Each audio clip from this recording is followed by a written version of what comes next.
नमस्कार दोस्तों, राधे राधे। जय श्री कृष्णा, जय सिया राम, जय माता दी।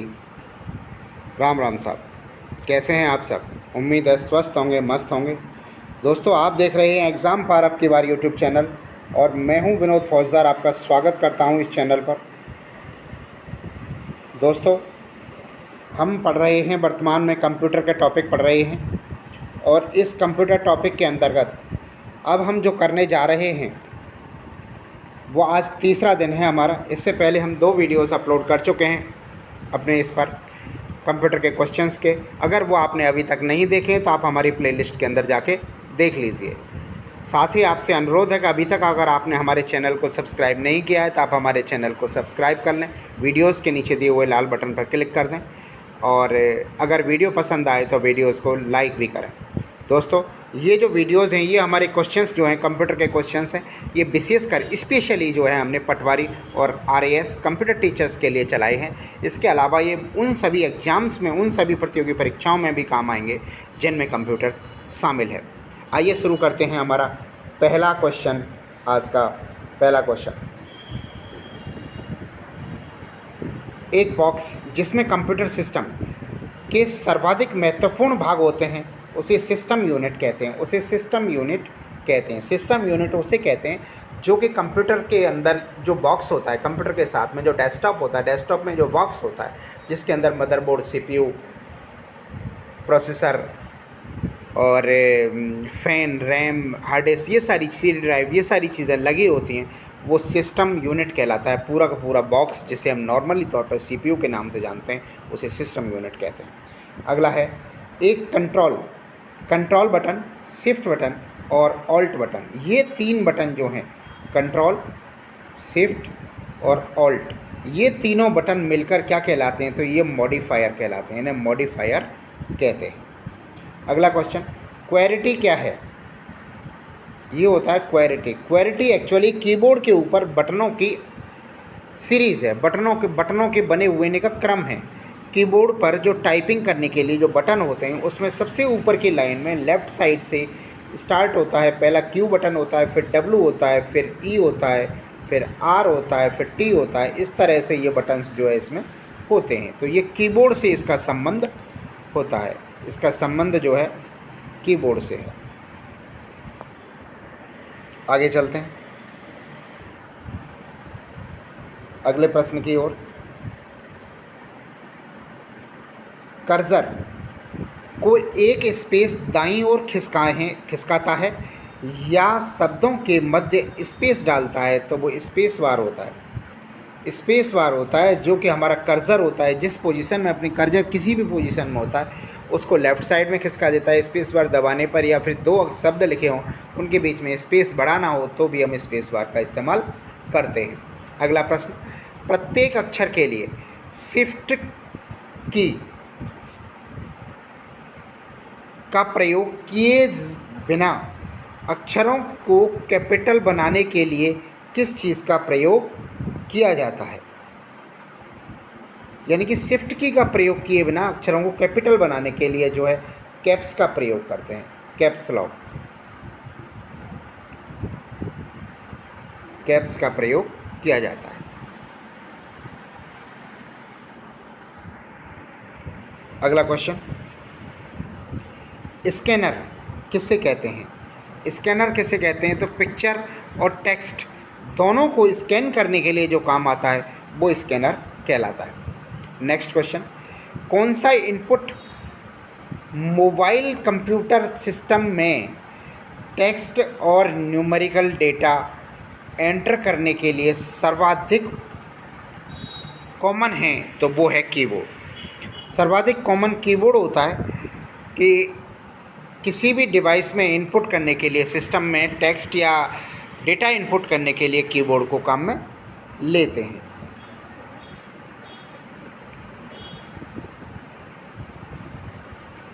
अगला क्वेश्चन, मदरबोर्ड के उपकरणों के मध्य सूचना के माध्यम से ट्रेवल करते हैं तो इमेज करती हैं या बसेस करती हैं, सॉरी इमेज नहीं, बसेस। मदरबोर्ड के उपकरणों के मध्य जो सूचनाओं का आदान प्रदान होता है तो बसों के माध्यम से होता है। यानी कि जो केबल्स होती हैं हमारी, जिसे हम आमतौर पे केबल कहते हैं, वो बस कहलाती हैं। जैसे हम हार्ड डिस्क को कंप्यूटर मदरबोर्ड से जोड़ते हैं तो वो केबल के माध्यम से जोड़ते हैं, वो केबल जो है एक बस कहलाती है। पर्सनल कंप्यूटर के विकास का श्रेय किसे जाता है? तो पर्सनल कंप्यूटर के विकास का श्रेय जो है IBM को जाता है। IBM को पर्सनल कंप्यूटर के विकास का श्रेय जाता है। अगला है, स्कैनर वह इनपुट डिवाइस है जो कंप्यूटर के लिए किसी इमेज या डॉक्यूमेंट को कैप्चर कर डिजिटल कोड में परिवर्तित कर देता है तथा मेमोरी में संग्रहित करता है, वो स्कैनर कहलाता है। वो स्कैनर कहलाता है। स्कैनर जो है किसी भी स्कैनर जो है एक इनपुट डिवाइस है। पहली बात, ये कंप्यूटर के किसी भी इमेज को या डॉक्यूमेंट को कैप्चर करके स्कैन करता है, डिजिटल कोड में परिवर्तित कर देता है और उसे मेमोरी में संग्रहित करता है। तो ये काम सारा कौन करता है? स्कैनर करता है। अगला क्वेश्चन, डेस्कटॉप छपाई में किस प्रकार का प्रिंटर काम आता है? तो लेज़र प्रिंटर को डेस्कटॉप के अंदर काम में लेते हैं। लेज़र प्रिंटर वो प्रिंटर होता है जिसे काम में लिया जाता है। अगला प्रश्न,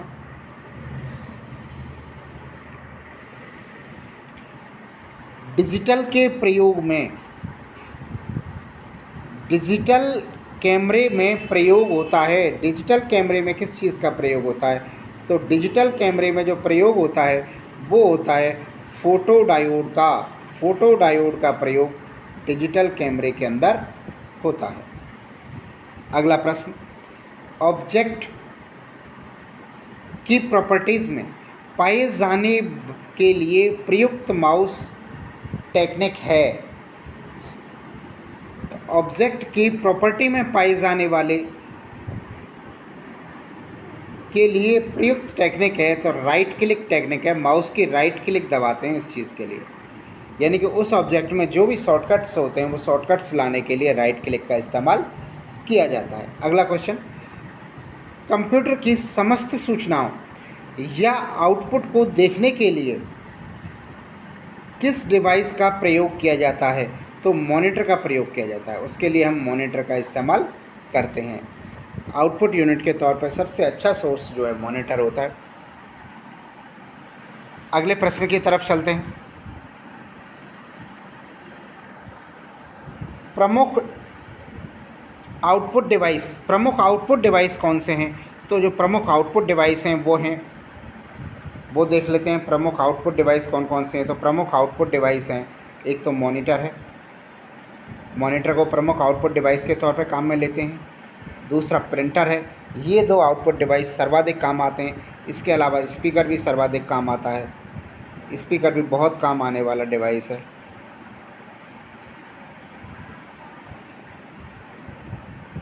स्पीकर काम आता है। प्लॉटर काम आता है।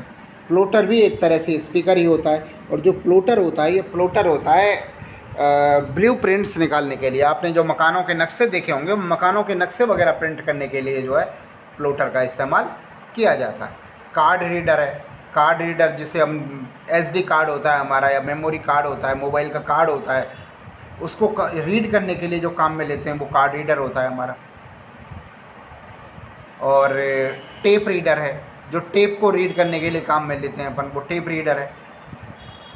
टेप भी एक स्टोरेज डिवाइस होता है, एक स्टोरेज डिवाइस के तौर पे इस्तेमाल करते हैं टेप को कंप्यूटर के अंदर। और होता है स्क्रीन इमेज प्रोजेक्टर। ये एक प्रोजेक्टर होता है जिस पे कि अपन फिल्म वगैरह देखते हैं, कोई स्लाइड प्रेजेंटेशन किया जाता है। तो ये सारे डिवाइसेज जो हैं आउटपुट डिवाइस के अंदर आते हैं। इनमें से कुछ डिवाइस ऐसे हैं जो इनपुट और आउटपुट दोनों के तौर पे भी हम काम में लेते हैं। जैसे कार्ड रीडर का आप कह सकते हैं, इसको इनपुट डिवाइस के तौर पे भी काम में ले सकते हैं और आउटपुट डिवाइस के तौर पे भी काम में लिया जा सकता है। आगे चलते हैं। अगला प्रश्न,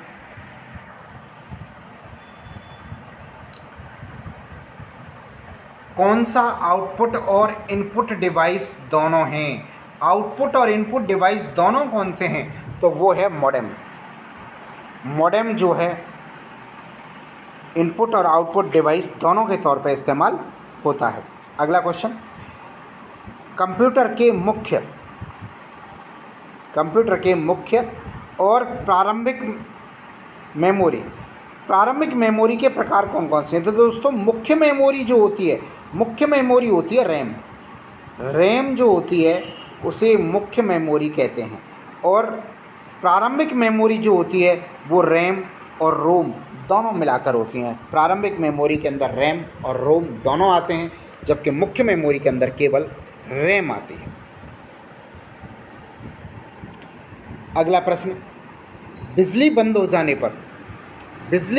जाने पर भी मेमोरी का डेटा व उसके कंटेंट नष्ट नहीं होते हैं, तो वो होते हैं रोम एक ऐसी मेमोरी है जो कि बिजली बंद हो जाने पर, कंप्यूटर बंद हो जाने पर भी उसका कंटेंट जो है नष्ट नहीं होता है, जबकि रैम के कंटेंट जो हैं वो नष्ट हो जाते हैं। रैम के कंटेंट नष्ट हो जाते हैं, रोम के कंटेंट जो है नष्ट नहीं होते हैं बिजली बंद होने पर। इसलिए रैम को जो है अस्थायी मेमोरी कहते हैं और रोम को स्थायी मेमोरी की संज्ञा दी जाती है। अगला प्रश्न, जब आप कंप्यूटर के किसी डॉक्यूमेंट पर कार्य करते हैं तो डॉक्यूमेंट अस्थायी रूप से संग्रहित किया जाता है। अस्थायी रूप से संग्रहित कहाँ किया जाता है? तो वो रैम के अंदर संग्रहित किया जाता है। अस्थायी रूप से रैम में संग्रहित किया जाता है। अगला क्वेश्चन, किसी ऑब्जेक्ट या टेक्स्ट को मूव करते समय माउस के बटन को नीचे होल्ड करने को ड्रैगिंग कहते हैं। ड्रैगिंग जो शब्द है, ड्रैगिंग का मतलब होता है खींचना। किसी भी चीज़ को पकड़ के खींचना ड्रैगिंग कहलाता है। और ड्रैगिंग करने का तरीका होता है किसी भी टेक्स्ट को या किसी भी ऑब्जेक्ट को सेलेक्ट करो, उसको पिक करो, माउस की लेफ़्ट बटन प्रेस करते हुए उसे खींच के कहीं भी ले जाके, और जैसे ही माउस की लेफ़्ट बटन ड्रॉप करोगे, छोड़ोगे, तो वो ऑब्जेक्ट वहाँ पर आके रुक जाएगा, आ जाएगा। अगला क्वेश्चन, बाह्य तथा स्थायी मेमोरी को कहते हैं। बाह्य तथा स्थायी मेमोरी किसे कहते हैं? तो ये सहायक मेमोरी को कहते हैं। एक्सिलरी मेमोरी को जो है बाह्य मेमोरी या स्थायी मेमोरी कहते हैं, वो एक्सिलरी मेमोरी को कहते हैं। सीडी तथा डीवीडी किसका उदाहरण है? तो ये ऑप्टिकल डिस्क का उदाहरण है। सीडी डीवीडी जो है ऑप्टिकल डिस्क का उदाहरण है। अगला क्वेश्चन, वर्चुअल मेमोरी का आकार निर्भर करता है। तो वर्चुअल मेमोरी का आकार किस पर निर्भर करता है? तो डिस्क स्पेस पर निर्भर करता है वर्चुअल मेमोरी का आकार। डिस्क स्पेस पर वर्चुअल मेमोरी का आकार निर्भर करता है। पेन ड्राइव क्या है? पेन ड्राइव एक हटाई जा सकने वाली सेकेंडरी मेमोरी है। हटाई जा सकने वाली सेकेंडरी इलेक्ट्रॉनिक मेमोरी है जिसे रिमूव किया जा सकता है, या पोर्टेबल सेकेंडरी मेमोरी है पेन ड्राइव जो है। आज की डेट में सबसे ज़्यादा काम आने वाली पोर्टेबल मेमोरी है। किस मेमोरी का एक्सेस समय सबसे कम है? तो कैश मेमोरी का एक्सेस समय जो है वो सबसे कम है, सबसे कम होती है, सबसे कम समय है के लिए जो डेटा स्टोर होता है वो कैश मेमोरी में होता है। और कैश मेमोरी जो है काफ़ी फास्ट मेमोरी होती है। हार्ड डिस्क पर खाली स्थान का उपयोग रैम की क्षमता बढ़ाने के लिए किया जाता है, इसे कहते हैं तो वर्चुअल मेमोरी कहते हैं।